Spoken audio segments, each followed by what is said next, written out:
Shallow పునరుద్ధానుడైన యేసుని గురించి second సెషన్లో మనం చెప్పుకుంటున్నాం. రాయి దొర్లించబడి ఉంది. మీరు అన్నట్టు రాయి దొర్లించకుండా కూడా యేసు లోపల నుంచి బయటికి రాగలడు. కానీ రాయి దొర్లించకుండా ఉన్నట్లయితే యేసు ప్రభువారు సమాధిలోనే ఉన్నాడు అని లోకమంతా అనుకుంటూ ఉంటుంది. ఎందుకంటే రోమా ప్రభుత్వం యొక్క సీల్ ముద్ర వేయబడి ఉంది కనుక ఆ ముద్రను విప్పాలి, సీల్ తీసేయాలి.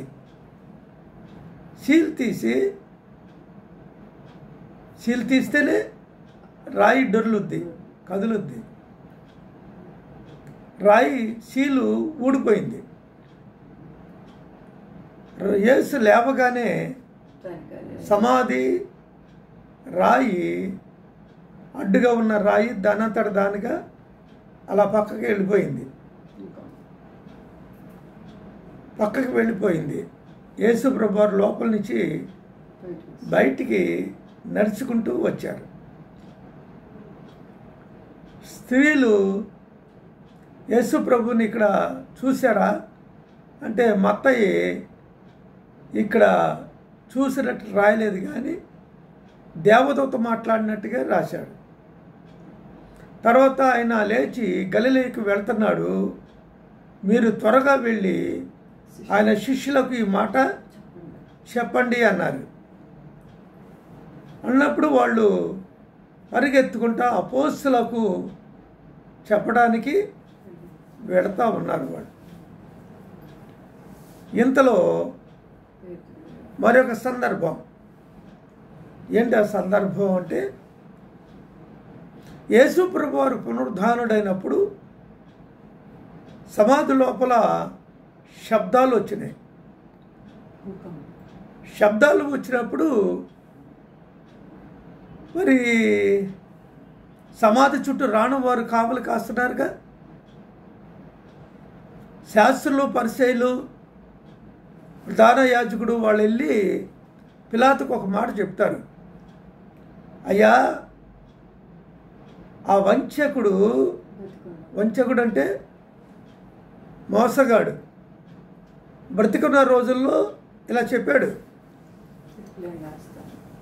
నన్ను చంపేస్తారు, సమాధి చేస్తారు, 3వ దినమున తిరిగి మరలా నేను లేస్తాను అని చెప్పాడు. ఒకవేళ ఆయన శిష్యులు వచ్చి ఆయన్ని ఎత్తుకొని పోయినట్లయితే ఆయన పునరుద్ధానుడై లేచాడని లోకమంతా నమ్ముద్ది. పునరుద్ధానం అంటే సామాన్యం కాదు. చనిపోయిన వాడు బ్రతకడం అంటే దేవుడికి తప్ప ఎవడికి సాధ్యం కాదు అది. అందుకే మొదటి వంచన కంటే కడపటి వంచన బహు ఘోరంగా ఉంటుంది అని చెప్తున్నారు వాళ్ళు. మొదటి వంచన అంటే ముందుగా ఒకసారి మోసం చేశాడంట యేసు ప్రభు వాళ్ళని. ఏంటి అది అంటే, కుంటివారు చూపు పొందారు, గుడ్డివారు చూపు పొందారు, కుంటివారు నడిచారు, మోగవారు మాట్లాడారు, చనిపోయిన వారు లేపారు, ఆయన నీళ్ల మీద నడిచాడు, నీళ్లను ద్రాక్షారసంగా చేశాడు అని ప్రజలందరూ చెప్పుకుంటున్నది అది వంచన అంటున్నారు వాళ్ళు. ఒకటిదే అది జరగలేదు, అయ్యి జరిగినట్లుగా కల్పించుకొని చెప్తున్నారు వాళ్ళు అంటున్నాడు. కానీ వాస్తవంగా జరిగింది. అందుకని యోహాను గారు రాస్తారు, వేటినైతే మేము చూసామో, వేటినైతే తడివి పట్టుకొని రూఢి అని తెలుసుకొని వాటిని గురించి మేము రాస్తున్నాము, కానీ ఇవి కల్పించి రాసినవి కావు అని చెప్తున్నారు ఆయన. కల్పించి రాసినవి కావు.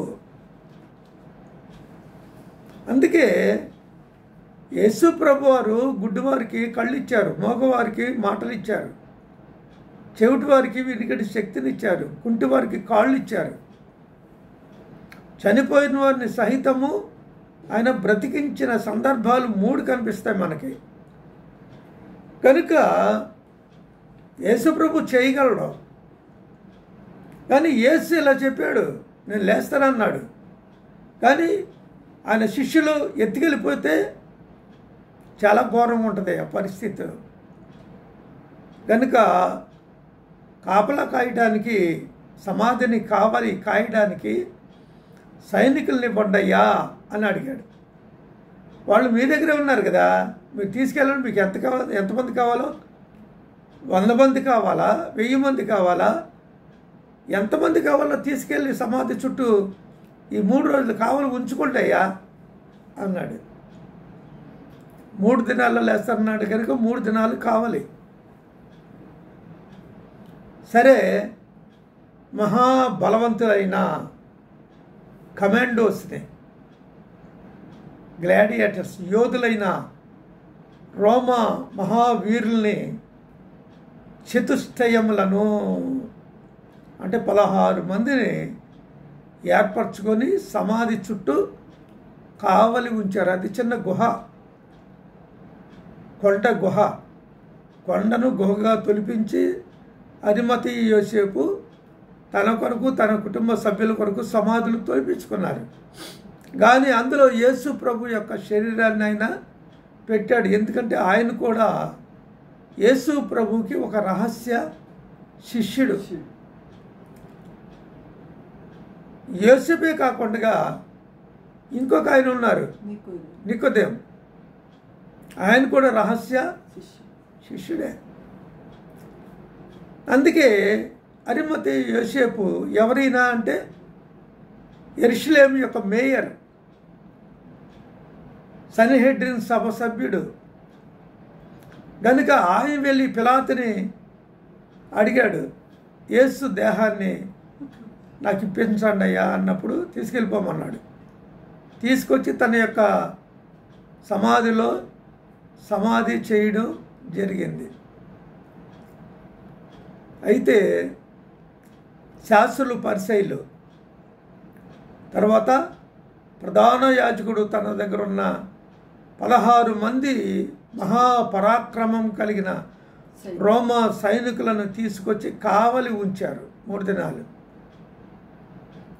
3 దినాలు ఉంచేసరికి ఆదివారం తెల్లవారుతూ ఉండగా లోపల నుంచి శబ్దం వచ్చింది. ఏంటి ఆ శబ్దం వస్తుంది అని చెప్పేసి సమాధి చుట్టూ, ఆ గుహ చుట్టూ తిరిగి చూశారు. ఆ రాయి ముందు రాయి తనంతట తానుగా జరిగిపోతుంది, వెళ్ళిపోతుంది పక్కకి.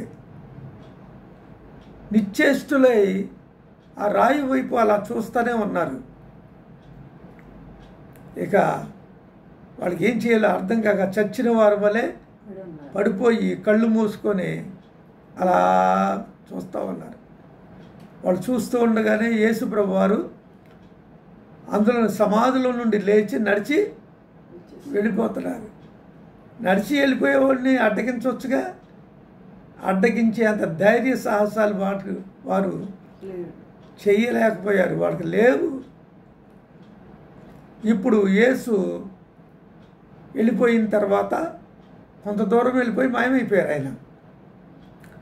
సైనికులు పరుగున పరిగెత్తుకుంటూ వెళ్ళి ప్రధాన యాజకుడికి తెలియజేస్తున్నారు, అయ్యా మీరు చెప్పినట్లుగానే ఆయన లేచిపోయాడు అని. ఏమయ్యాడు?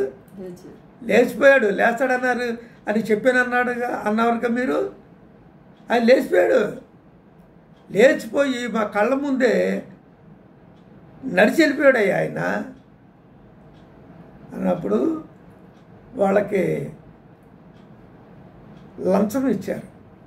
ఎంత లంచం అంటే 20 సంవత్సరాల వయసులో సైనికులుగా అపాయింట్ అయిన దినం నుంచి రిటైర్డ్ అయిపోయే వరకు కూడా 60 సంవత్సరాల వయసులో రిటైర్డ్ అయిపోతారు. రిటైర్డ్ అయిపోయే వరకు ఎంత రిటైర్డ్ అయిపోయాక ఎంత డబ్బు వస్తుందో అంతకంటే ఇంకా 2 రెట్లు ఎక్కువ సంచుల్లో ఆ బంగారపు నాణ్యాలు పెట్టేసి ఆ 16 మందికి ఇచ్చేశారు. రే, ఈ డబ్బు తీసుకొని మీరు వెళ్ళిపోండి. వెళ్ళిపోయి ప్రజల్లో ఏం చెప్తారంటే, మేము కురికి నిద్రపోతూ ఉండగా యేసు ప్రభు శిష్యులు వచ్చి ఆయనను ఎత్తుకొని వెళ్ళిపోయారు అని చెప్పండి మీరు అని ప్రధాన యాజకుడు కయప, అన్నయ్య వీళ్ళిద్దరు కూడా వాళ్ళకి ఈ విధంగా చెప్పండి అని చెప్పారు. వాళ్ళు వెళ్ళిపోయి ఏమంటున్నారు, యెరూషలేము వీధుల్లో యేసు ప్రభు శవాన్ని ఎవడో అపోస్తులు ఎత్తుకెళ్ళిపోయారు. అరే, ఎత్తుకెళ్ళిపోయారా?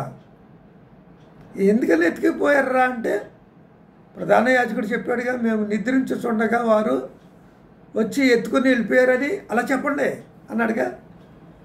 అందుకనే వీళ్ళు అంటున్నారు, మాకు అందరికి నిద్ర వచ్చేసింది, పడుకొని నిద్రపోయాం, రాత్రి వేళ వచ్చేసి వాళ్ళు ఎత్తుకొని వెళ్ళిపోయారు, యేసు ప్రభు శరీరాన్ని ఎత్తుకెళ్ళిపోయారు అని చెప్తున్నారు.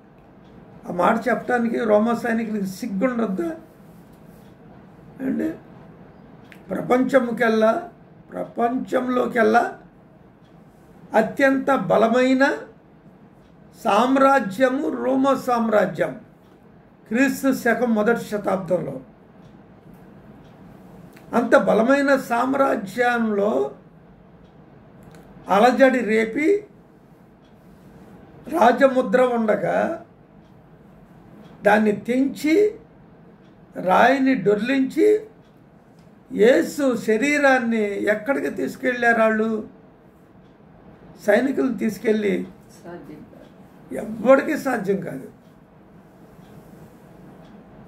అసలు దొరికారంటే ముక్కలు ముక్కలుగా వాళ్ళు నరికేస్తారు.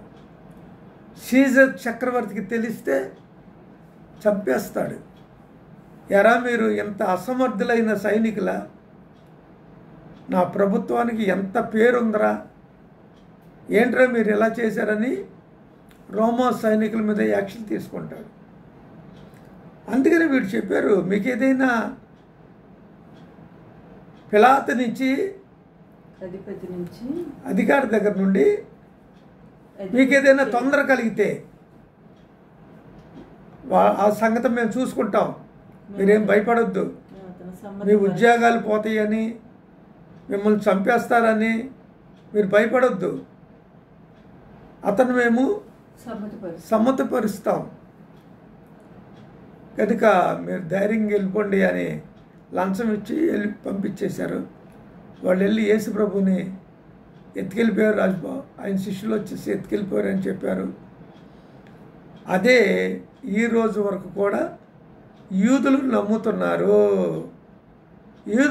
యూదులు యేసు పునరుద్ధానుడు కాలేదు, ఆయన శిష్యులు ఎత్తుకెళ్ళిపోయారు అని 3 కోట్ల మంది యూదులు ఈవేళ ప్రపంచమంతటా ఉన్నారు. వాళ్ళందరూ నమ్మేది ఏంటంటే యేసుని ఎత్తుకెళ్ళిపోయారు, యేసు లేవలేదు అంటున్నారు.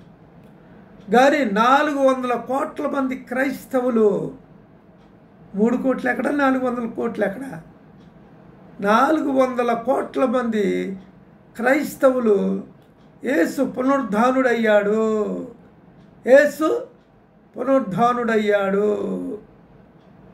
ఇదిగో ఆయన కనపడ్డాడు, ఈయన కనపడ్డాడు, ఇక్కడ కనపడ్డాడు, అక్కడ కనపడ్డాడు అని వాళ్ళు చెప్తూ ఉన్నారు. వారి సాక్ష్యమును ఇస్తూ ఉన్నారు. కనుక నిజం ముందు, సత్యం ముందు అబద్ధం ఏమైపోద్ది? కొట్టుకెళ్ళిపోద్ది. అందుకనే ప్రపంచంలో క్రైస్తవులు ప్రబలిపోయారు, విస్తరించి ఉన్నారు, పునరుద్ధానాన్ని నమ్ముతున్నారు.